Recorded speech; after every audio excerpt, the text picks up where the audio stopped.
তিতাবৰত নৃশংস হত্যাকাণ্ড বন্ধুৰ কুঠাৰ খাপত নিহত এজন বন্ধু তিতাবৰ মাধৱপুৰ খ্ৰীষ্টিয়ান গাঁৱত শনিবাৰে নিশা সংঘটিত হৈছে এক নৃশংস হত্যাকাণ্ডৰ ঘটনা মনু বৰা নামৰ ব্যক্তিগৰাকীৰ কুঠাৰ খাপত থিতাতেই নিহত হয় গুডু গগৈ নামৰ এজন ব্যক্তি গুডু গগৈক হত্যা কৰি পলায়ন কৰা হত্যাকাৰী বন্ধু মনু গগৈ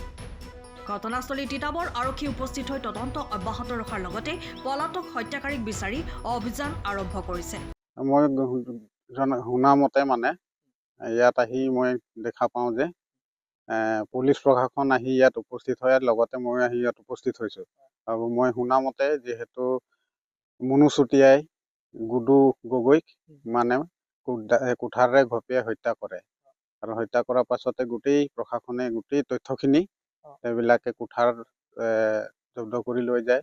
আমি যিহেতু দুইজনে মদ খাই মানে কাজিয়া হৈছে বুলি আমি গম পাইছোঁ মদ খাই কাজিয়া লাগি দুজন বন্ধু আছিলে নেকি একে ওচৰা ওচৰি ইটো ঘৰটোত এইবিলাকে একে কাষতে লাগি আছে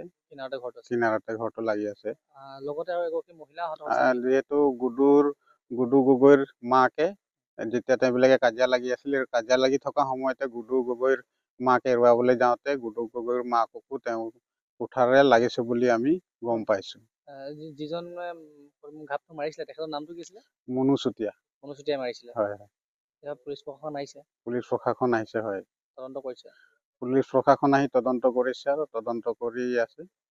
মুনু চুতীয়াহে মাৰিছে গুডু গগৈ মুনু চুতীয়া এতিয়া পলাইছে নেকি এতিয়া পলাত অৱস্থাত আছে তেওঁক ইফালে এতিয়া বিচাৰি পোৱা নাই হয় গোটেই বস্তুটো মদৰ কাৰণে হৈ আছে মদৰ প্ৰচলনটো খুব চলে এতিয়া যিহেতু মদৰ প্ৰচলনটো অত্যন্ত একদম বেছি হৈ আছে আৰু এই মদৰ কাৰণে যিহেতু আৰু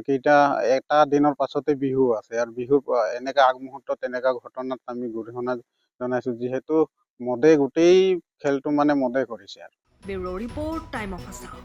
সময়ৰ খবৰ সময়ত পাবলৈ ফলো কৰক টাইম অফ আছাম